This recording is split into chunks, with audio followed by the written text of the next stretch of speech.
So I've gathered some questions in terms of Vinaya, precepts, keeping the precepts or Vinaya.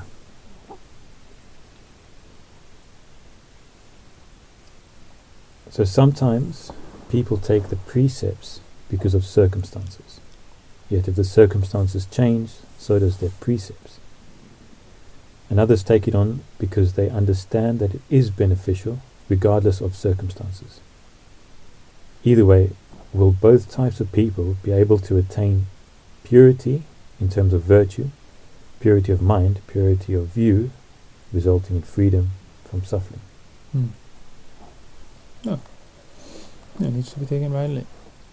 Because one person's keeping the precepts, he's keeping the Vinaya due to circumstances, but for 50 years. Yeah. Doesn't really step out of that. It's meritorious, as the Buddha said. You're not engaging with sensuality the way you would if you don't keep the precepts. But in and of itself, that does not result in mind turning away from sensuality, gaining an insight into the nature of non-ownership and everything else. That you need to keep the precepts rightly. And that we spoke about it, that keeping the precepts is basically whether you keep them, where the responsibility for the precepts is. That's what determines whether you keep them rightly or not.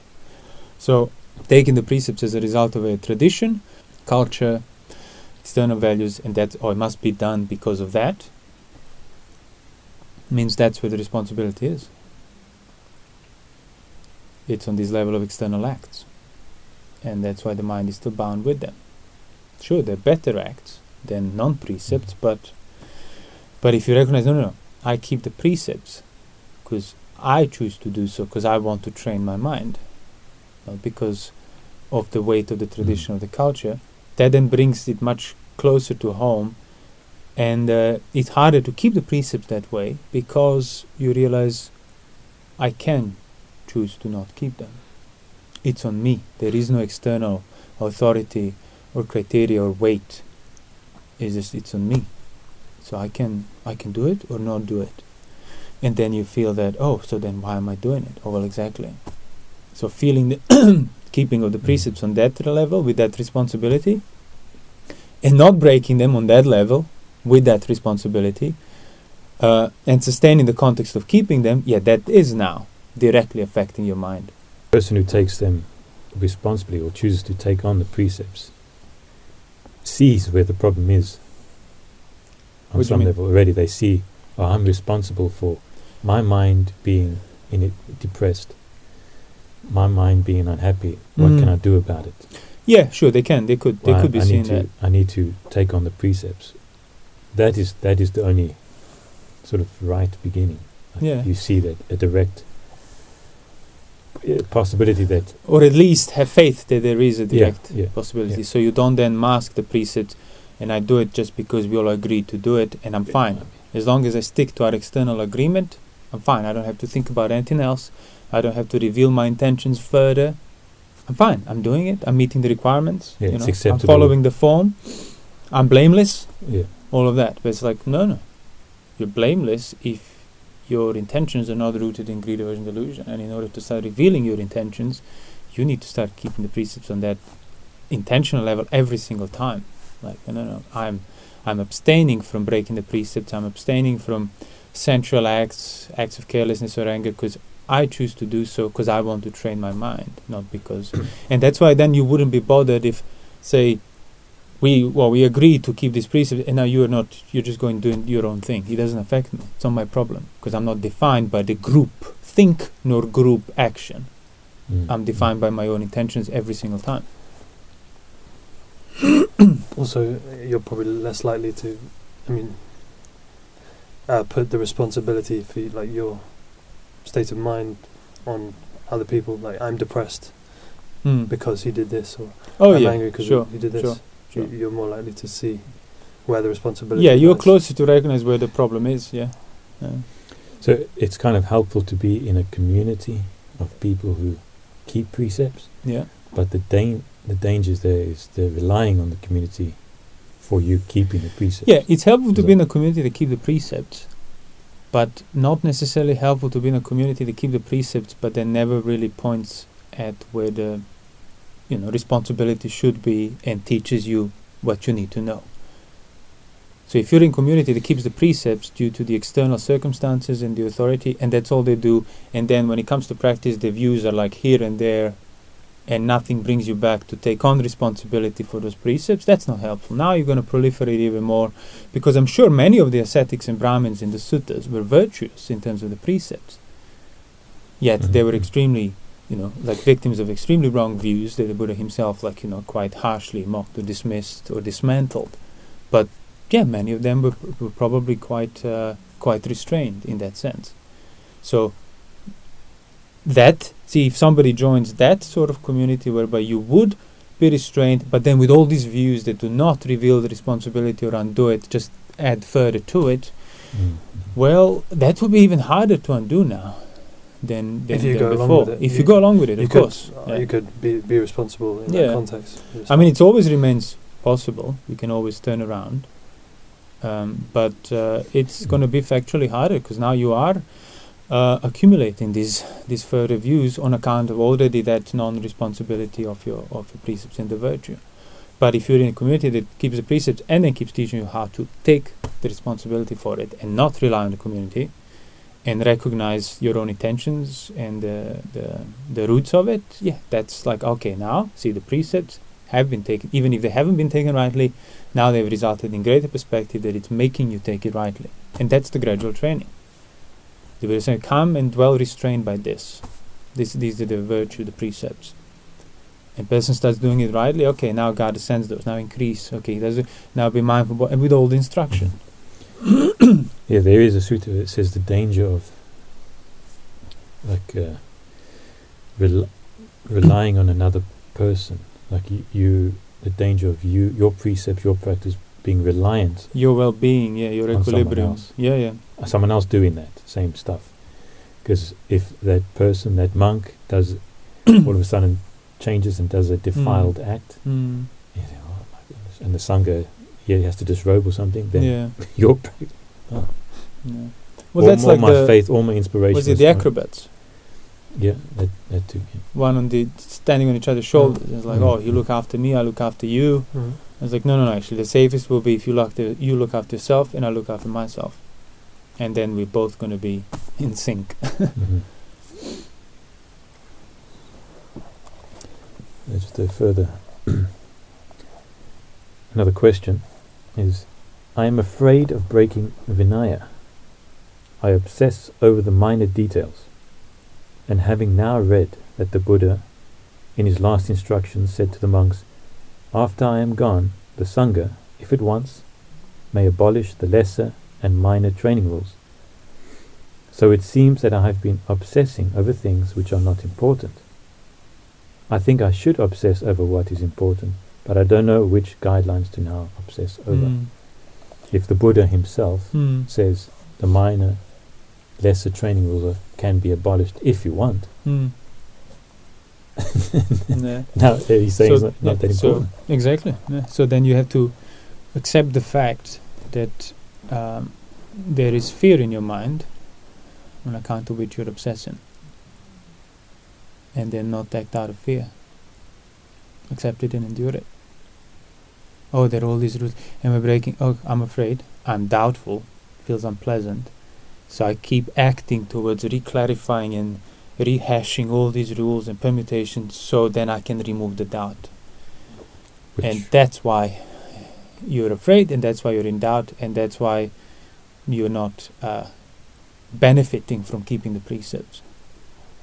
So you have to recognize that, and it's like, but I'm not breaking the precepts. The mind is making you think and rehash and recheck and go into minor details. The Buddha himself said you could abolish all the minor and lesser rules. Just keep the main parajikas and sanghadisesas or whatever. That terrifies me now, because it basically, now that doubt that I've been feeding through trying to redefine and rehash the same answers over and over again, it's because he was never there. But yes. So you need to stop acting out of the doubt, trying to get rid of it through, revisiting the text and reclarifying what you already know, and accept the fact that you already know what the precepts are, you're not breaking them, and the mind is being irrational and resisting and trying to make you act towards it and overwhelm you. And you have to endure that and not act. Because as that sutta says, when the Buddha's in the Parinibbana Sutta, when he's passing away, and he says, he doesn't clarify which are the minor rules that you can abolish. So that, but I think it's great because it does leave responsibility on each person. After we passed away, Ananda reported that, and then all these arahants was like guessing, or rather suggesting. It's like, okay, I think that we can abandon everything except the 4 grave offenses. Then another arahant said, no, I think we can abandon everything except the 4 grave offenses and sanghadisesas. Then somebody says, well, let's include this, let's not include that. But generally, he was like, just wipe all of it except the 4 big parajikas. Because that's enough for the training from where they were arahants, factually. It wasn't just they were trying to get rid of the rules. No, they knew what was valuable for the practice. So that's kind of... And then obviously they said, well, let's not, for now at least, let's not abolish any of it because the Buddha just passed away. There are many people that already know our rules, and they'll say, look, as soon as the teacher died, they are kind of dismissing his training. And there was a factual kind of reason back then, because the Buddha did just pass away and everybody was aware of it. But today you can use it like just even for yourself to reflect and kind of, okay, so if they're like these arahants, they said, there were no Vinaya to begin with. When monks started practicing, they knew what to do. They knew what not to do, anything rooted in greed, aversion, delusion. But as things started, as things were becoming more diluted, things were proliferating, and then certain rules needed to be defined, just certain criteria to remind you of where not to go. But yes, so it's like, and if you are acting out of a mind of doubt, even if you had just one rule, you could become irrational about it, let alone if you have many more. But the point is that you are feeding that mind of doubt, that it's making you even more afraid of breaking, even more of this, even when you're not breaking it, because you keep trying to get rid of the discomfort of the doubt through justifications of the external authority, the text, the tradition. Oh, please, Ajahn, tell me I'm not wrong. Okay, thank you. Now I'm not wrong. No, you are wrong. Even if he told you're not wrong, you're wrong because you acted out of doubt. And that's why you still feel. And that's why you're still bound by those external things that are kind of covering up your own responsibility. You need the external authority, clarification, the text, the letter to make you feel safe. But that's not where the safety comes from. Safety comes from not being moved by unsafety. So by doubt, which is unsafe, fear is unsafe. I must clarify, so I'm safe. No, that's why you will remain unsafe. I must not act out of it so that I can become safe. And then I don't need the tradition or the texts or even the Buddha himself. That's what it says, like in the suttas, that's it. You are your own guide now when you get the right view. You don't even need Buddha's input. Of course, it's valuable to have it. It would speed up your progress, but it's not necessary. There's that advice of seeing the danger in the slightest fault. Yeah. So where's the fault? Yeah. Is the fault in this 150th permutation of this letter? No. The fault is in the intention of greed, ill will, distraction. That's the fault. So see the danger in it. That's it. And you cannot break any rules. You can externally not break any rules, but still act out of greed. Yeah, of course. Well, that's exactly what happens when the responsibility. When the responsibility is on the tradition or the community, there is no revealing of your own intentions, and that's when you start having all these loopholes in Vinaya. I can do this. Revealing of the fault. Sorry? Revealing of the faults, basically. Sorry, I don't follow. There's no revealing. Yeah, exactly. Of the right. Slightest fault. The fault you might be revealing what you think faults are, but that's not really the faults that pertain to gradual training. The point what I was going to say was, when the responsibility is projected on the tradition, then you're not seeing your intentions, which means now anything that's not defined, I can do it. Because see, the rule defines like this, which means this is allowable because it hasn't been... So you're already not having a context on account of it. And now because you think that what you should or shouldn't do is defined by the letter, not by your intention, you'll be doing things that are unsuitable, but are not necessarily explicitly forbidden by the letter or the culture or the tradition. So you will develop like even worse, this kind of discrepancy at that existential level whereby you think you are pure because look, I'm blameless, I do everything right, while at the same time you're actually more impure because of your views and because of further masking away of your own intentions. So what should, as this question says, what should the person obsess over? Slightest fault. Slightest fault of acting out of hindrances, acting out of greed, aversion, distraction, doubt. That's the fault. The fault is you're trying to get rid of the pain of doubt through placing the authority on the external things of tradition, books, definitions, and so on. And again, senior monks and so on. The only way you can do something unwholesome is to act out of unwholesome intentions. Yeah. You know, you might even break minor rules by mistake, or just circumstantially. But if you act out of unwholesome intentions, that's not a fault. Yeah. The fault is when you act out of greed, aversion, delusion. Even, within the Vinaya, within the precepts, that is still the fault. And in the Vinaya, there are so many rules which are predicated on the intention behind it. Yeah, those are the ones that matter, really. Yeah. Like, there's so many rules that are kind of circumstantial and, like, simply not. You can't even fathom how they would be applicable or something, because the circumstances have changed so much. But then you have the rules that, if the intentions are this, that's why it's an offense. So if you're already projected on the level of external culture, authority, tradition for the definition of my rules, means that whole factor of intention, determining whether it's an offense or not, becomes invisible. Because you read that, if you have intention rooted in lust, then it's an offense. If it wasn't rooted in lust, it wasn't an offense. But was I not? What book can you tell me whether my intention? Ajahn, can you tell me? Can this community tell me? Please tell me, because... And then you realize, you can't solve that doubt in that manner, because intention cannot be found in external authority. So what do you do then? Well, you ignore the factor of intention and start creating own rules within your own tradition and the culture that would then prevent even a possibility of doubting my own intentions. And that takes you even further away from where the practice is. Doubting your intentions is good. It's unpleasant, but it's useful. And it can actually reveal where the real problem is. You trying to get rid of the discomfort of the doubt. You acting out of hindrances. You not being able to remain unmoved even when you know, no, my intention was good. Yeah, but still. And you get perturbed because the mind is undeveloped, and now you start acting towards it. And you ignore what you know and start trying to just irrationally get rid of the pain of the doubt that, but wait, maybe if. Yeah, there's always maybe if. But you're the one who has to draw a line and then not cross it through acting out of it. And that's how then the mind will calm down, not otherwise. There's another related question. I don't know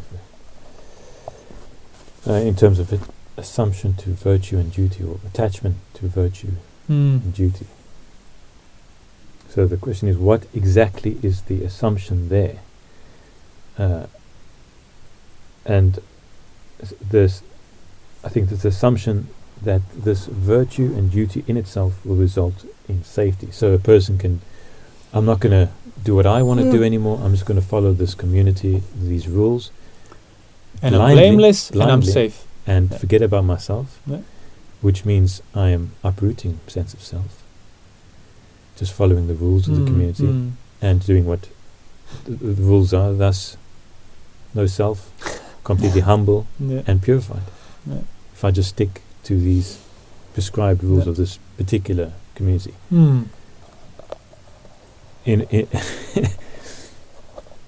That's basically exactly still finding safety in the external form. But that's ignoring the self. You kind of block yourself in. That's what I mean. It's worse in a way. Because now you are adopting these views now that are sheltering you even more than before. And it will be harder for you to give them up, because it will be then you have to experience that non-safety twice as much as you would have otherwise if you didn't go down that rabbit hole of masking responsibility. And if you, as I say, in the Buddhist monastic context, you have so many different types of Buddhism, and if there's another group of Buddhist monastics that do something slightly different, it's a kind of threat to your. That's why I guess like schisms can arise, because I'm attached to my community. Well, that's why it almost wrong. Yeah, that's why it almost happened. I'm attached to my assumed safety, or the thing that gives me safety, and this is a threat. I'm attached, and basically, I am bound with that external, self-justifying, righteous point of view. Oh, this is the right thing. That's not the right thing. And that's all it takes. That's all it takes.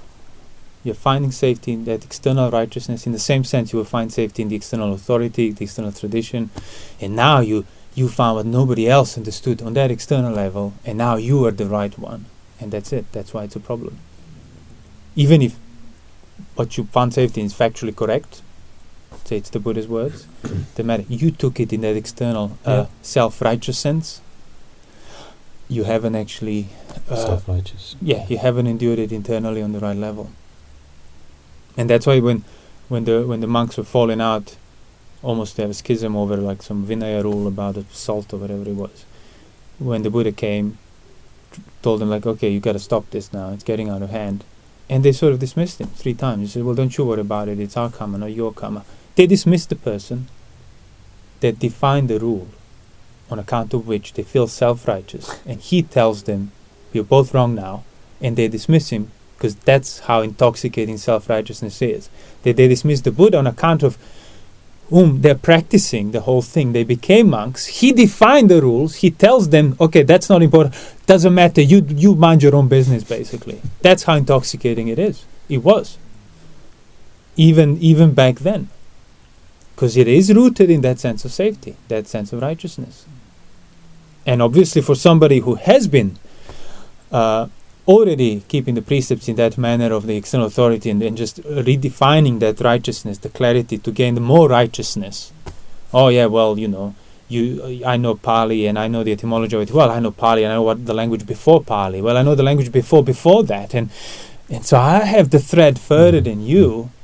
None of that. That's already complete loss of context. Because is that where you find intentions? Your intentions for actions in dictionaries and languages and studying of etymologies? No. That's always going to be here and now. And that's going to be the reason why you're looking at these places. Now that you're obviously unaware of. The reason you're unaware of. So, yes, there needs to be some definition, some clarity. That's what 8 precepts, 10 precepts, that's pretty much the kind of the framework. That's what covers the actions that would take you to centrality and ill will and so on. So you don't act towards those things. Everything else, sure. If you see a direct relation, direct benefit to taming the mind, you recognize it. But and that's how you will not be dependent on anywhere in the world. Even if they say, oh, none of these rules matter or all these rules matter. No, you have a direct line to what matters, what's fault and what isn't fault, which is your own intentions that you have been uprooting rightly and not acting out of hindrances and doubt and trying to get rid of them and falling back onto the external authority for safety. Because it is still the same external authority. Somebody might turn to Ajahn, Ajahn says that's my authority. Somebody won't do that for whatever personal preferences, but it will study the language upon language upon language upon language and discern the connections that nobody else seen, and that is my safety now. See, that is the unique thing there that's clearly defined, inaccessible to doubt. Until somebody says, well, actually, that paper came later than what you think, and it's not before, but it was after. That's it. You're undermined already. So what do you do then? You have to revisit everything. You have to revisit everything. Exactly. So it's not safety. It's only a relative safety because you placed it in a place.